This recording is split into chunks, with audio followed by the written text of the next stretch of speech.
right, welcome to another episode of Piecing It Together, the podcast where we take a look at a new movie and try to figure out what movies inspired it. But today on the show, it is one of our monthly trailer roundups. So instead of doing what I just said we usually do, Jason Harris from Awesome Movie Year is going to be joining me to look at a bunch of new movies coming out in November, just checking out the trailers and trying to basically guess some puzzle pieces just based off those trailers. And then we'll see. Maybe we'll end up covering some of these movies on the show throughout the next couple of months, and we'll see, where we were at with these. So that's coming up here in a second. Before I get to it, I do want to remind you, as always, to make sure you are subscribed to Piecing It Together wherever you listen to podcasts. You can follow us on social media at Piecing Pod and join our Facebook group, Popcorn and Puzzle Pieces, where we continue the conversation about all the movies we talk about here on the show.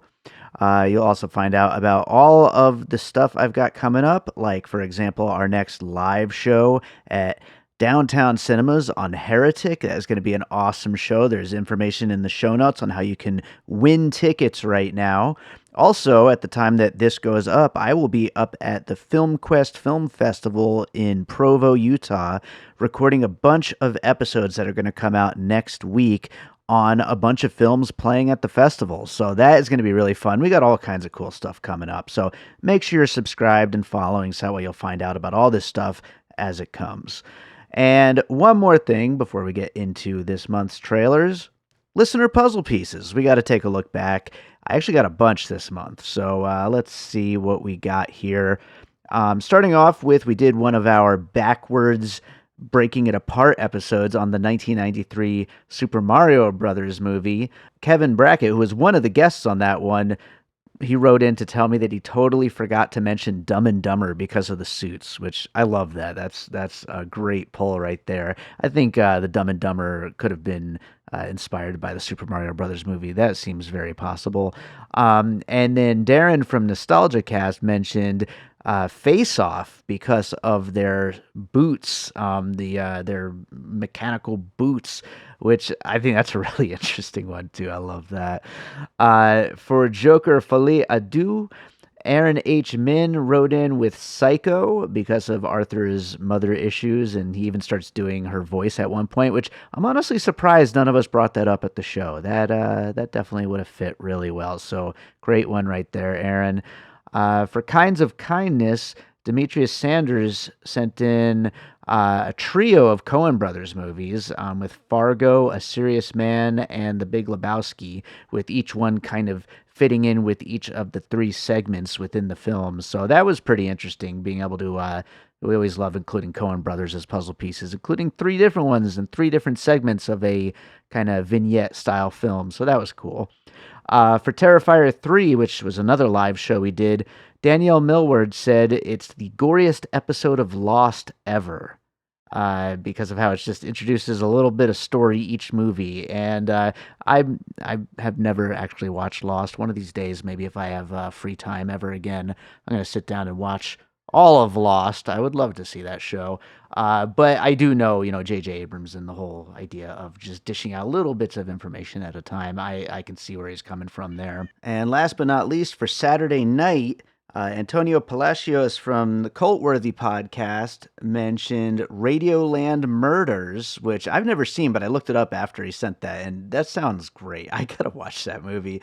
And Demetrius Sanders mentioned Babylon, which I probably would have driven my guest Joe Black crazy if I had brought up Babylon on that episode. So, but I'm glad that Demetrius sent that one in. And then last but not least, The Substance is a movie that the episode was not up yet at the time that I asked for listener puzzle pieces. So Pete Abeyta just sent in a whole bunch knowing that the episode would be up before the end of the month. So he sent me a whole bunch, some of which we do talk about on the episode. But I just figured I would read what he sent me because he said, I think he tweeted this and tagged me, that The Substance is Dead Alive times Black Swan times Neon Demon times Psycho Gorman times The Fly times Spring Breakers times Stardust times Perfect Blue times Requiem for a Dream times Society times Lord of the Rings Return of the King times Titan. So whole bunch of puzzle pieces there. And I think we talked about half of those at least on the episode. That's the most recent episode at this time. So go check that one out if you haven't yet. But thank you to Pete, and thank you to everybody who sent in puzzle pieces. It's always fun when I can read listener puzzle pieces on the show. If you think of any for any of the movies we cover in the coming weeks, send them in. I'll read them on the next Trailers episode. And with that said, let's talk about some movies coming out in November. Jason Harris is back with us for a month of trailers. How's it going, Jason? Dave, I'm confused because it's November and we're supposed to be getting into the juice, the meat, the heavy, the real good stuff. And maybe you left a bunch off, but this was not a promising month for trailers. Yeah, that's fair. Well, okay, so first of all, the reason for that is because I've kind of taken it upon myself to not put limited releases on our lineups here because we might cover it in November and it's not out till January or February or something, but like this is that time of year where it's kind of a little funky like that. So yeah, well, I'm just concerned that come January, someone's going to be like, "Why didn't you cover it?" And Dave will be like, "It wasn't a limited release, and then we forgot to get to it." Yeah.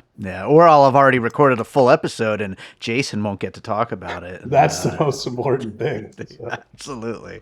I want to say real quick before we get into the lists here, I think I put out a lot of really good episodes in October, and I got some really good ones coming in November, but this isn't going to be the best. I am so out of it. I've been watching all these films for the Film Quest Film Festival, which I'm going to be up at and recording a bunch of stuff at in a few days at the time of this recording. It'll actually be happening when this episode goes up.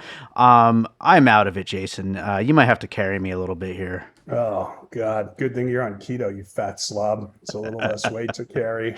Yeah, for sure. All right, looking back at the trailers that we covered in October, I didn't watch a lot of these. Starting off with The Platform 2, which I didn't watch. And I think I might have said this during the episode last time. Like, The Platform was a good little movie. I didn't need a sequel. The Platform made so much noise and broke through. And The Platform 2 went without a whimper or a squeak or anything. It just didn't seem like it even existed. Exactly. Nobody talked about it, so I guess we didn't miss much. Next up was VHS Beyond, which I did see a lot of people mention. People that are into that kind of stuff really seem to like it. I haven't seen any of those movies, those anthology horror movies, but their intended audience always seems to like them. People say they're all good. They keep getting better. This is the 7th one, right? I think so. Yeah, something like that. Yeah, next up was Saturday Night, which I did see. I loved. I did an episode on. Did you get around to it yet? I mean, I'm really looking forward to it. I think it was in theaters out here for 1 week. So it might still be in a couple theaters. I don't know. I think it's still out there. But yeah, it's definitely good. I'm looking forward to hearing what you think of it when you get to it.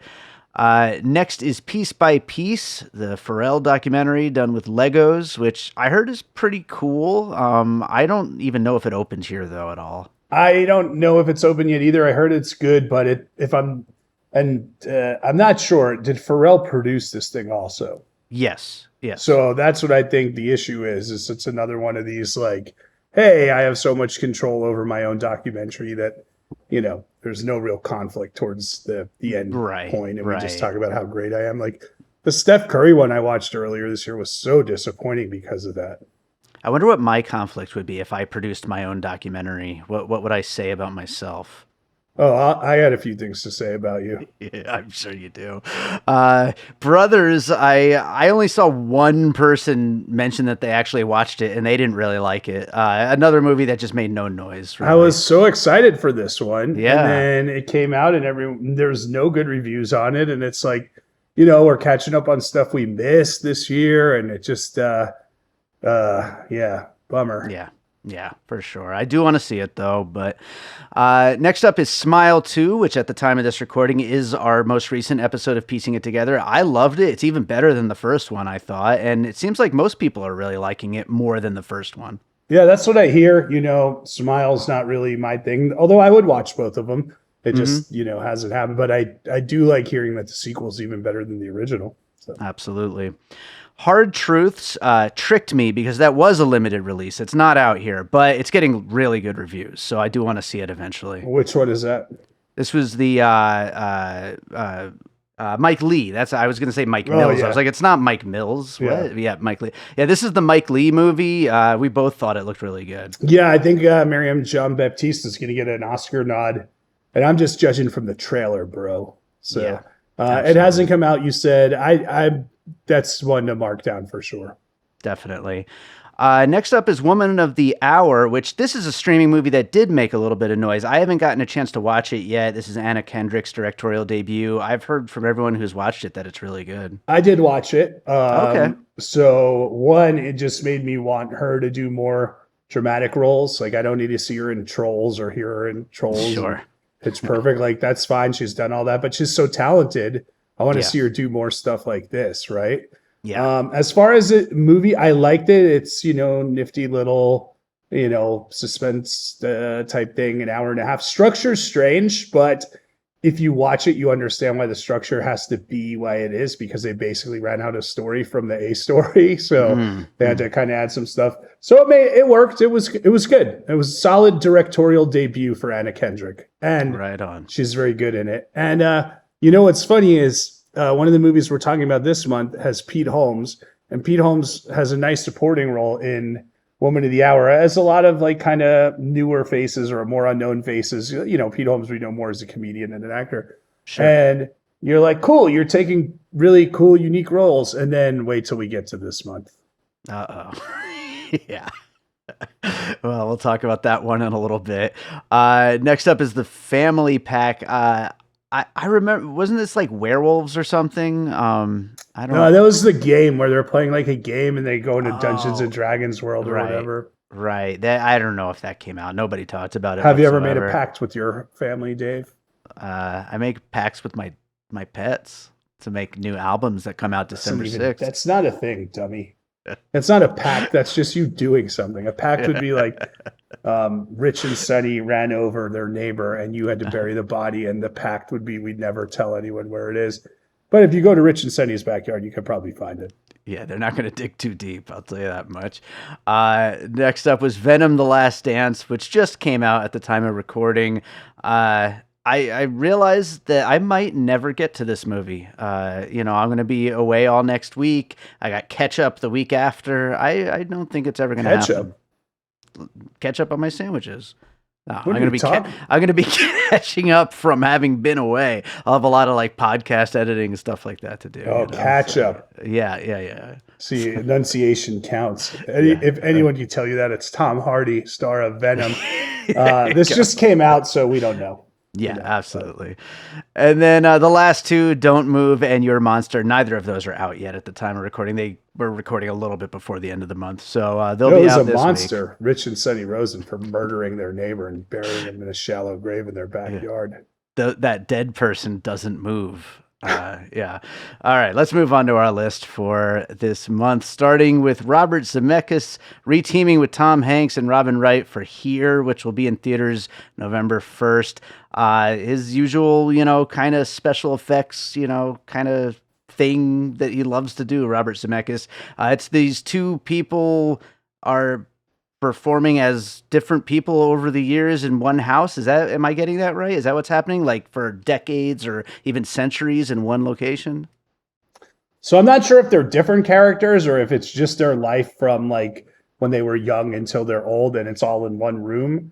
I am encouraged that this seems like more story driven than a lot of his films of this century. Like, I mean, if you look at, if you watch the trailer, it's like from the director of Castaway and Back to the Future and Forrest Gump, and you're like, oh, that's so long ago, all of them, right? Yes, seriously. But hey, I mean, Gump is an obvious one to pull because it's got the reunion of those three, that you said, Hanks and Wright and Zemeckis.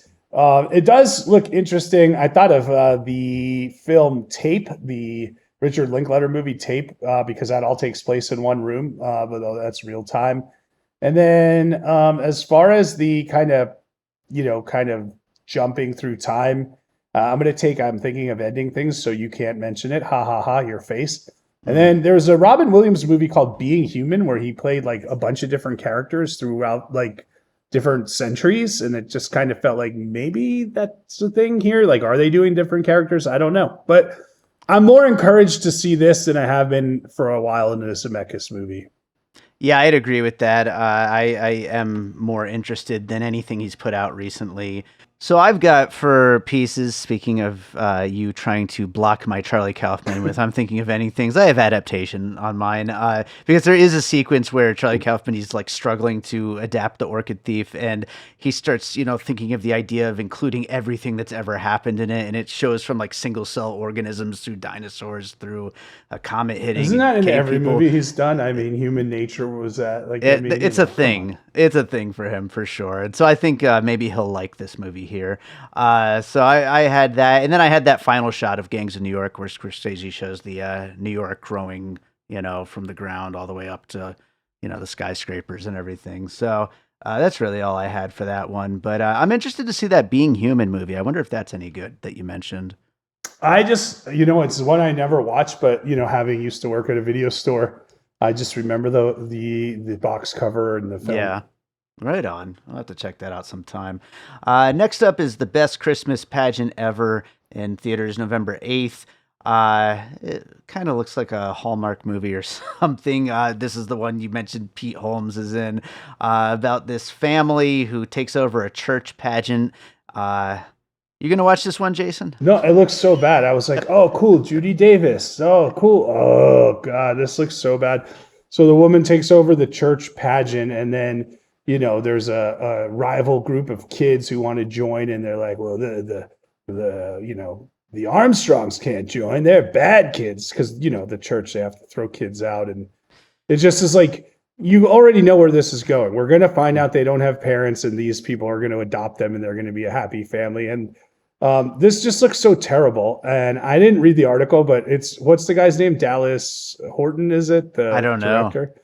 Yeah, I don't know. I saw some article where he's like, he's trying to do a Bible verse, not like a verse from the Bible, but a multiverse, Yeah. but just the Bible stories. And it's just like, this just looks so bad. And it makes me want to punch my managers in the face for not selling my Christmas movie yet. Yeah, sure. Absolutely. Well, I was At going to least say the male manager. I would never punch my female manager. Sure, absolutely. I was going to say on paper, I could see how they would think that this is like, at least a fun idea for a Christmas movie. It just looks really terrible. Well, yeah, because I mean, like the Candy Cane Lane one that came out with Eddie Murphy, that Reggie Hudlin directed, that was kind of fun. Like, hey, we got to be the best house on the block. Like, we've seen stuff like this before. Sure. But this just looks so bad. And sadly, it doesn't look like the worst movie of the month, which is what's the most depressing thing. Obviously, kids, kind of rivalries at Christmas. You think of A Christmas Story right away, right? Mm-hmm. And then I went with one of my favorite pageant movies, Drop Dead Gorgeous, the ever underrated film from the 90s with Kirsten Dunst. Oh, yeah, absolutely. Good one right there. I went with Cheaper by the Dozen as far as these big families full of annoying kids.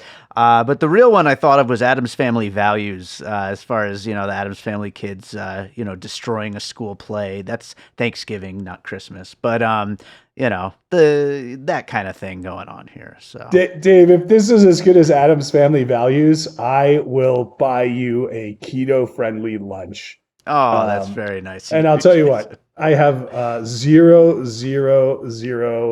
worries that this will live up to that. Yeah, I don't even think we'll watch this one. How about that? But let's move on to our next movie. It's called Elevation. It'll be in theaters November 8th. This is Anthony Mackie. It's one of these post-apocalyptic action thrillers that we get every couple of months. It looks about as good as the rest of those kinds of movies. I like Anthony Mackie just fine. Tony Goldwyn's also in it. He's usually good when he pops up in something, but I don't, really know what sets this apart from any of the others. I mean, I was interested. So the premise of this one is above 8,000 feet in elevation, you're safe. If you go lower than that, the monster will kill you or whatever. You can't make sounds. It's the same people. It's the same group, right? I went with The Last of Us, which I'll be excited for the new season of The Last of Us. And then I thought from, another TV show, Sweet Tooth, which was an interesting kind of post-apocalyptic show. And then I thought of like something Man versus Environment, and I went with Arctic, the Mads Mikkelsen movie By the way, can we just get more Mads Mikkelsen's movies? Yeah, where is he? He needs to do something. It's I been a did little Promised while. Land earlier this year. I bet he'll have like 4 movies next year. Ah, yeah, I'm actually going to bring him up in my next puzzle piece in my next the next Oh, what a movie. tease! But I can't wait. But first, we got the Tomorrow War, the Chris Pratt post-apocalyptic action movie. Okay, I was wondering. Yeah, I was like, yeah. First, we got to do my puzzle pieces. And the other one is Arcadian, which is from this year, so it's obviously too new. But I mean, this looks exactly like that movie. So, that's the Nick Cage one. That also felt a lot like A Quiet Place. To me, so this one, is this going theatrical?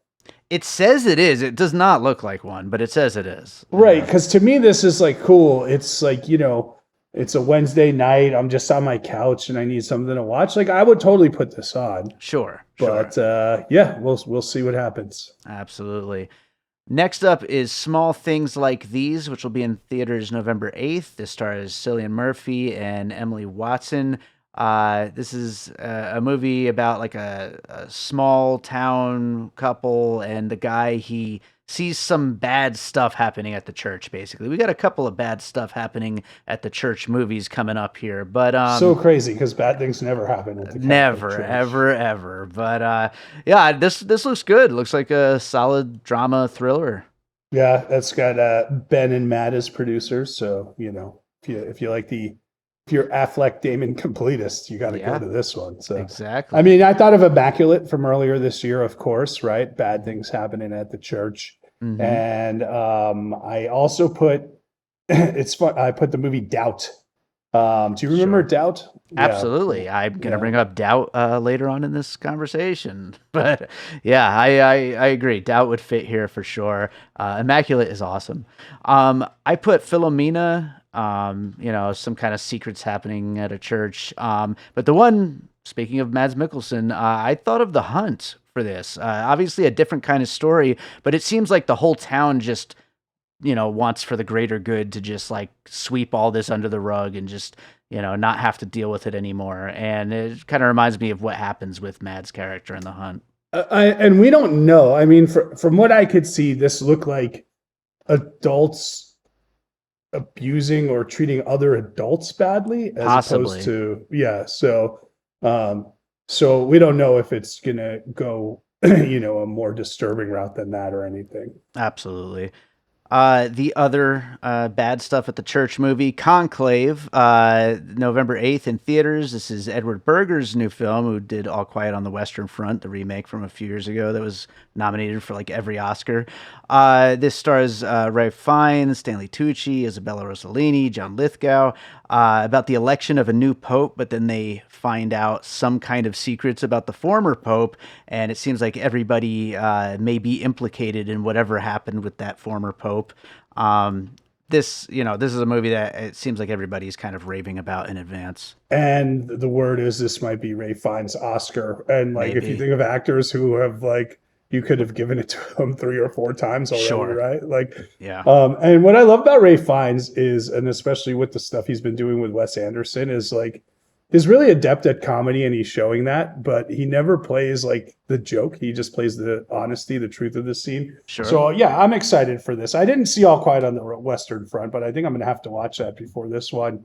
I'm sure we have similar ones. So I went 2 different ways here, like, crooked elections and then crooked church stuff, right? So from crooked elections, I picked the Manchurian Candidate and Recount. Do you remember that one about the 2000 election? Yeah, I'm pretty sure I saw that.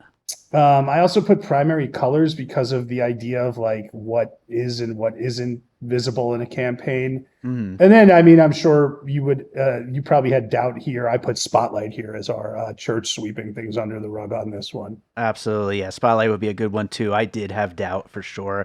And then my election one, I put The Ides of March, the George Clooney drama, which I haven't seen since it came out. I don't remember it that well, but as far as like the secrets just keep coming one after another, seems like it could be a good one to include there. So next up is Emilia Perez, which seems to be Netflix's big Oscar push. Speaking of Oscars, this will be out November 13th. This trailer makes it really tough to understand what exactly is going on. Did you feel that way too? Dude, I was like watching, and then and then at first they're like from rebel auteur, and I'm like, how is this guy a rebel auteur? What is he doing that's rebelling against the system with Selena Gomez and Zoe Saldana in his movie? But I'm cool, like whatever, however you want to brand yourself. Where it really kind of confused me is like you're watching and you're like, okay, mystery, unravel, and then they're like the craziest musical you've ever seen, and I'm like, wait, this is a musical? What's happening here? So, again, they just refuse to like show the music in the trailers for these things. Well, I think this one did a better job than one we're coming up to on that. Sure. So yeah. So I mean, from the musical aspect, it looked big and grandiose. So I put Moulin Rouge in there. I put Abeyta in there because of the, kind of females kind of running the show type thing in the musical. And then I also put The Counselor, which I hated, but really had a tough time defining before it came out. So I was like, that kind of works in this situation. I still haven't seen The Counselor, one of the few Ridley Scott movies I haven't seen. I'll have to rewatch it. Yeah. Abeyta, that's an interesting one to include here. Like I said, I had so much trouble understanding what this is about. I thought there might be a human trafficking element, so I put Sound of Freedom. But again, it's super vague, and I'm really not sure. But everybody's been raving about it, so I'm certainly looking forward to watching it. So your one piece for this was Sound of Freedom? That's all I got so far. So I need a second trailer if I really want to do this format. So hey, I'm just gonna say this, and like, I think Selena Gomez has all types of potential as an actor. She's so good on Only Murders in the Building, and like, I think this is the beginning. I mean, it's nice to see Zoe Saldana kind of jump up, and then I had never heard of the main star, who I know is getting a ton of raves, but yeah, this is going to be interesting. I'm excited to see this one. Yeah, I think she's great too. I would definitely like to see more. So next up is the one that I'm looking forward to the absolute least. I even texted you about this. Red One, which will be in theaters November 15th. This is Jake Kasdan directed, who did the recent Jumanji movies. So, I mean, those were fun, but this just looks like the worst. It is The Rock, Chris Evans, Lucy Liu, J.K. Simmons, and a big polar bear. And someone's kidnapped Santa Claus, and they have like a whole special operatives team, and it's all very like cool and stylized. And I just can't I know. I mean, this. I don't know. And is this going to theaters? This is a big theatrical push. Because it just felt like, who's the audience for this? Do you know? Take a guess at how much this movie costs. $200 million. $200 million. Yeah. Yeah, you're right. It's tracking for $35 million, by the way. It looks terrible, and I think I told you, so I had pitched an idea, and my idea was it's the last party before Christmas, before Santa and the elves and the reindeer have to go out, and they have like one bash every year, like, and tomorrow we're going to really lock in. And Santa's Mrs. Claus's brother does not like Santa Claus, right? He thinks he's showy and ostentatious and all this, but he comes up for the party and he's got really nothing to do. He's like kind of the outcast. And what I wanted to do was Die Hard. I wanted I don't know if you'd call them terrorists or kidnappers, but anyway, they come up to the North Pole and they hold Santa hostage, right, for whatever ransom. And if you don't give it to us, there will be no Christmas. Ha ha ha ha, right? And then it's up to Mrs. Claus's brother and like the elves and their wacky abilities to save Santa. And I was really excited. And like I was pitching it as Taken meets Die Hard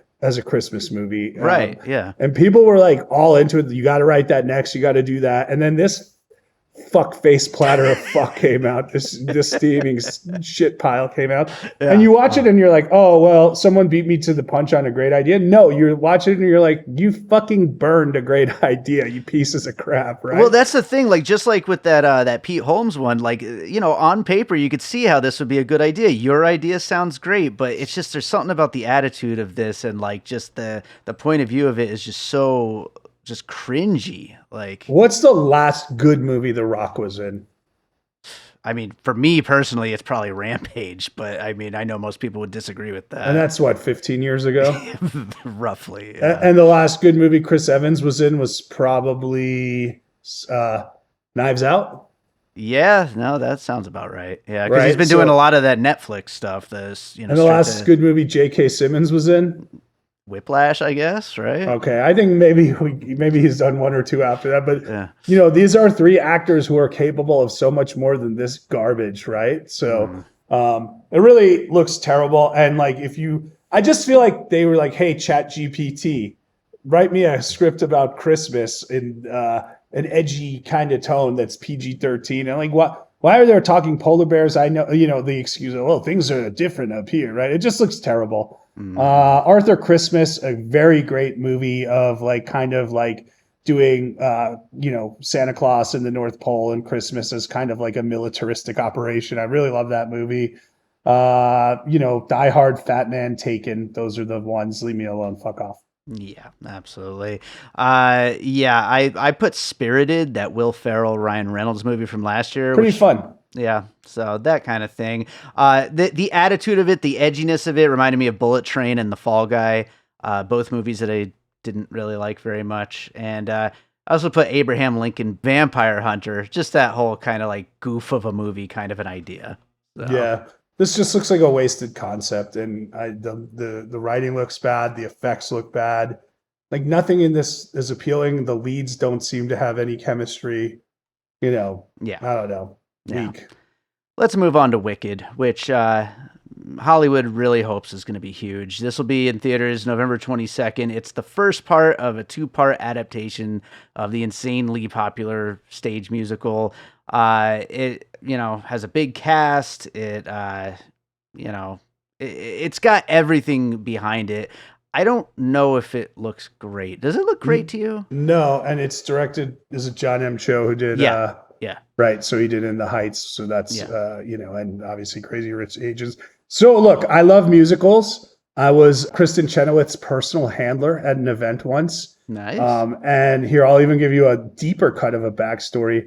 Wicked is Mark Gordon Productions, and he was the original investor. We were pitching movies to them, and I pitched them this TV show, which was like, what if the stars of Wicked had to go to Podunk, Iowa, and put on Wicked with the locals, right? That's fun. So Waiting for Guffman as a TV show with, but like the stars are like, it's Chenoweth and it's Idina Menzel like running the show. And that show actually came out, not my version, but I think Kristen Bell was in a show like that. So I want this to be good. I will tell you this. I watched this and I was like, whoever cut this trailer should be fired. Like, this is a terrible trailer. Yeah. It doesn't make sense. It's like all over the place. I don't know the tone of this. I don't know what we're going for. I hope it's just a terrible trailer and the movie's good, but it does not look good at all. There was a movie, The School for Good and Evil on Netflix, which was another one of these like, we're both witches and princesses and we go to school and one of us is good and one of us is bad. In the Heights, I think I put on there because I loved the show and was so disappointed in the movie, which I feel like would be the case here. Yeah. And a reimagining of The Wizard of Oz will go with The Wiz. Sure, why not? Absolutely. You know what drives me nuts about this too is the fact I saw a tweet about this. I think the original show is about 2 hours and 50 minutes or something like that. This is 2 hours and 40 minutes, and it's only part 1. It's just like, this is just what are we fuck doing? off. What are we doing? Yeah. But I put West Side Story, the Spielberg version, just, taking something that's already huge and which I making it loved. big. Which it was great. I loved, yeah. Yeah, it was really good. I also put Oz, the Great and Powerful, the Sam Raimi version, just because it's Sam Raimi, but also to try to update a classic in a way. Reimagining of Wizard of Oz. It's a huge task to do. So, I mean, it's certainly an uphill battle, but hopefully it's good, Next up is Blitz on Apple TV Plus on November 22nd. This is a new Steve McQueen film. It'll also have a short theatrical run before it hits Apple TV. It looks like they're going into a war zone to save a child, I believe. It's Saoirse Ronan is the lead of the movie. It looks solid. Looks good. I mean, we like Steve McQueen. We like Steve McQueen. I think I saw a headline that said this is the first Steve McQueen movie that looks like it could have been directed by anyone, not just Steve McQueen. Maybe I'm wrong.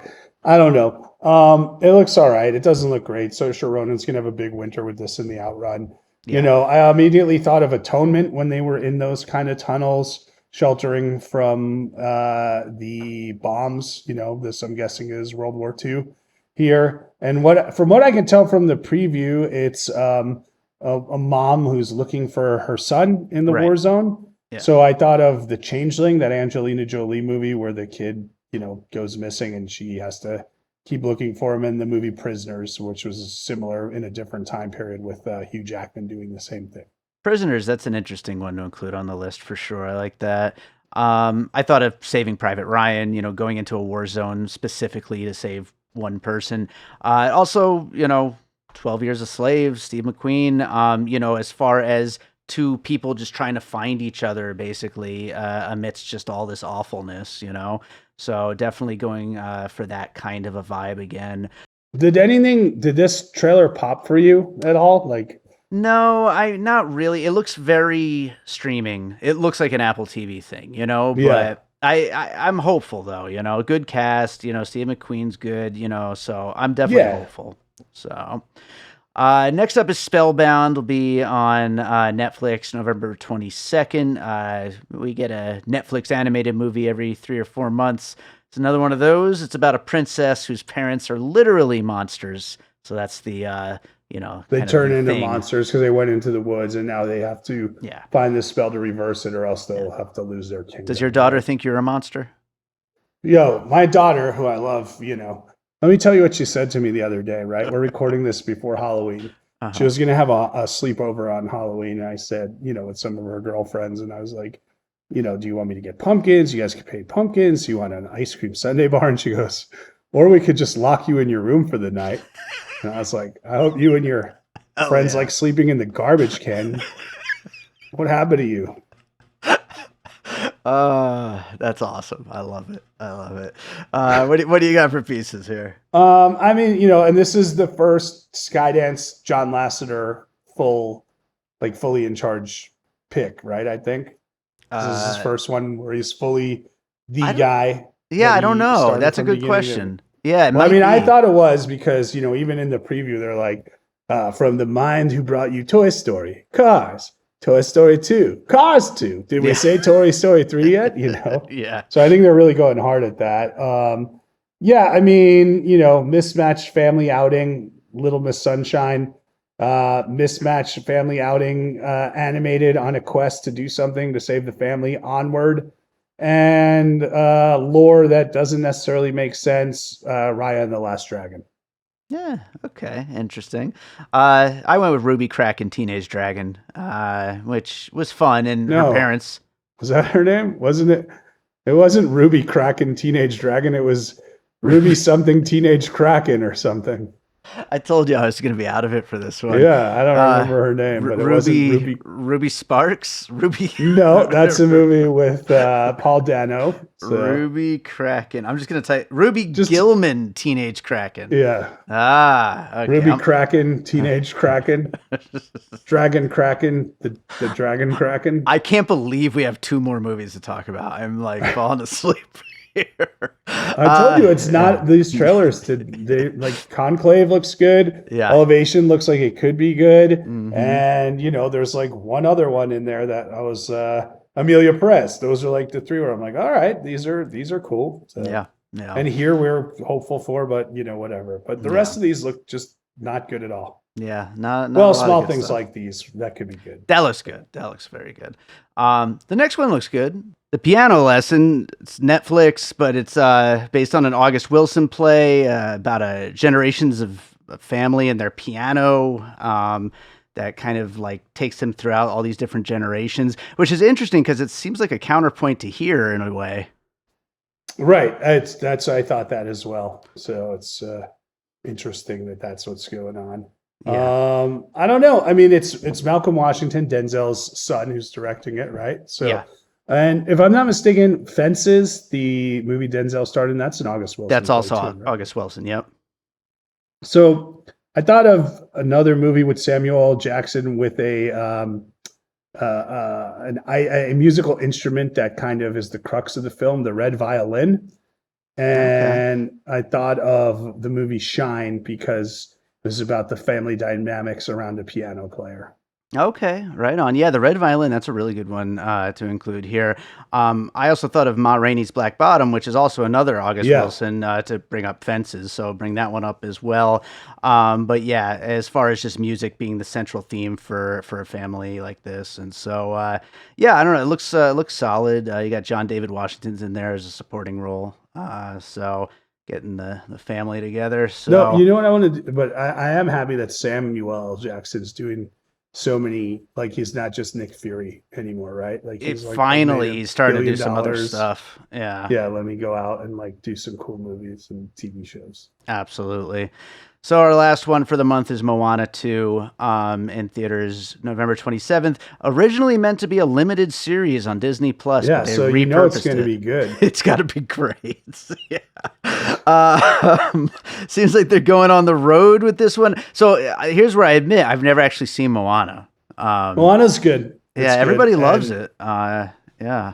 very catchy music. You know, that's probably the last good movie The Rock was in, but does that even, you know, so Yeah. but and you know, The Rock, chef's kiss for what he did at WrestleMania this year, but I don't know what I don't get his career as an actor. Like it's just like he's trying to please everyone, which pleases no one type Yeah. thing. I think. Well, next year he's going to be in the Safdie brother, not brothers. It's one single Safdie, but movie, and that could be something. So Could be, but look at what he's done. So, yeah, I know. I do not smell what The Rock is cooking, and if I did, it would be a giant pile of crap. Wow, So, wow. I mean, he Harsh hasn't made a words. good movie in a while. So, Mhm. Avatar: The Way of Water, because of the essentiality of water to the life of and living on the ocean to these people. Sure. And at the end, there are these little creatures, and I'm like, oh, cool, we're doing Ewoks: Return of the Jedi. Yeah, I mean everything. This was going to be a Disney Plus show. Of course, it has to have little creatures in it. So, yeah, I'll take your Avatar and I'll put Pirates of the Caribbean for it instead. Same basic idea. And then I just finally rewatched. We covered it on the first season of Awesome Movie Year, and I didn't watch it at the time, but I just finally rewatched it for the first time since it came out. Cabin Boy, and I'm Yeah. gonna put that as my my other pick Did you here. like Cabin Boy? I loved it. It's so much fun. And hopefully we get a little bit of that dirty pirate life where everything's just You want to buy a nasty. monkey? Yeah, so good. What a great movie. So that is our list. I will also be doing live shows at Downtown Cinemas on November 8th for Heretic and at Maya Cinemas on November 21st for Gladiator 2. Have you watched the trailers for those? Are you excited for those movies? I've seen the trailer for both of them. I think I'll be at your Gladiator one. That looks like fun. I'll come to that one. Nice. I mean, dude, Denzel's eating right now, right? That's Hell supposed yeah. to be, that might be another Oscar play right there. I'm hoping that kicks ass. Heretic is, I think this has been a down year for A24, so maybe we pulled the nose up here. I don't know. I think they're doing all right. Although it feels like the other kind of boutique studios are doing better. They're kind Yeah, of Neon eclipsing them. seems to have eclipsed it this year. Yeah, absolutely. But yeah, everybody who has seen this seems to really love it. So I'm excited. And Hugh Grant as creepy bad guy, always down for that. I so. mean, you know, that's we already had Neon's creepy bad guy of Nicolas Cage, so why not? So. Yep, absolutely. Well, that is our month. Jason, is there something you want to recommend that you watched recently? Yeah, I mean, so there's this movie I saw up at Cordillera, which is the film festival you refuse to ever go to, even though why would you want to support an in-state film festival? It's called The Everything Pot. It's got Lisa Edelstein, I think, and Eric Griffin, and it's literally a story about a wedding gift, like which is like an Instapot, and then they call off the wedding and they want the gift back, the people who gave it, and that's literally the entire premise, and all this drama and comedy surrounds it. And it's on my top 10 of this year right now, so be on the Wow. lookout for The Everything Pot. Right on. Yeah, I'll have to look that up and see if I wonder if it's playing at the festival I am going to. Probably not. Isn't yours like a horror festival? It's or something? yeah, mostly like genre and all that kind of stuff. So yeah. Yeah. But right on, Jason. What's going on with your comedy? Eat This, Awesome Movie, or everything you're up to? Well, Awesome Movie Year is, by the time that this thing drops, will be just about done with 1969. And Dave, I think it's safe to tell the listeners what we're doing for season 20 is a cool retrospective. But this time, we didn't just pick movies that we haven't covered from the years that we have. We did a movie draft. So it's all going to be movie draft based on movies we haven't covered from the years that we have done seasons on. So I'm excited for that. And I'm excited for people to hear the draft in the season. I am, of course, a Jason Harris Comedy or Jay Harris Comedy and all the things. Go for Jason on Letterboxd. Eat This Comedy is up and running. We just had a great show at Rebellion Pizza, which you canceled coming to on the day of, which really appreciate. We'll be doing Ada's Wine Bar in Summerlin on December 8th. Come eat, get your wine, listen to some jokes. That's going to be fun. Also, I have a late night residency starting at Jimmy Kimmel's Comedy Club on December 5th. That'll be every other Thursday at 11:30.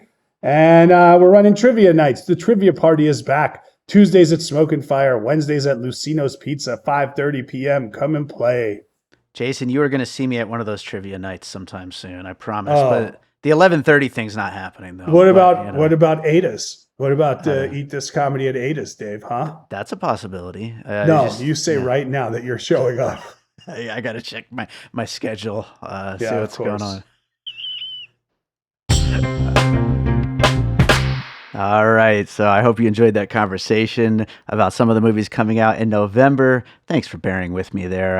It was a busy month in October between finishing up the Pup Pups album, finishing up a couple other music projects, all the piecing it together stuff, getting prepped for this Film Quest thing. We're redoing a room in our house. I mean, it was a crazy month, and I was definitely a little bit out of it and loopy while recording that. But we made it through, and thank you so much for being out there and for listening.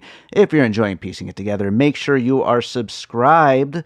We got all these episodes on the way, and you'll want to find out about them as soon as they come out. So make sure you're subscribed, and while you're at it, maybe drop us a little 5-star rating and review on Apple Podcasts, Good Pod, Spotify, Pocket Casts, wherever it is that you're listening. It would be very much appreciated. And you can also follow me on social media at Piecing Pod. Join the Facebook group Popcorn and Puzzle Pieces. And don't forget about the Patreon, produced by David Rosen, the Patreon, where I post bonus and advanced content from Piecing It Together, awesome movie year, and from my music career. Lots of great stuff over there, so check that out. And let's see, what should I play today to close out the episode?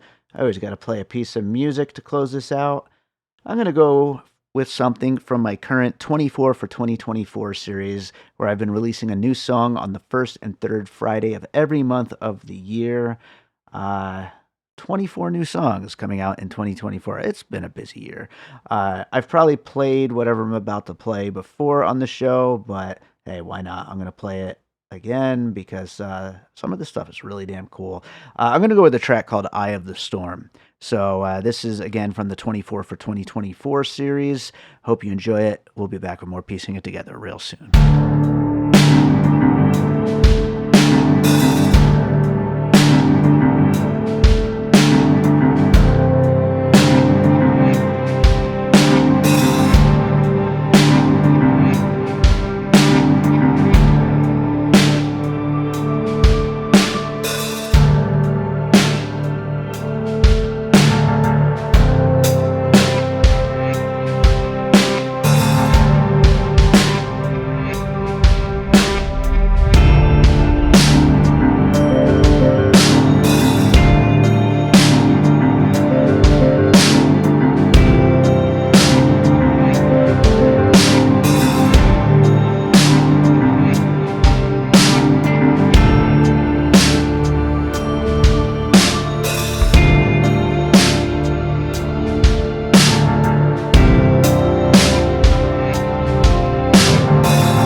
An All Points West production, produced by David Rosen in Las Vegas.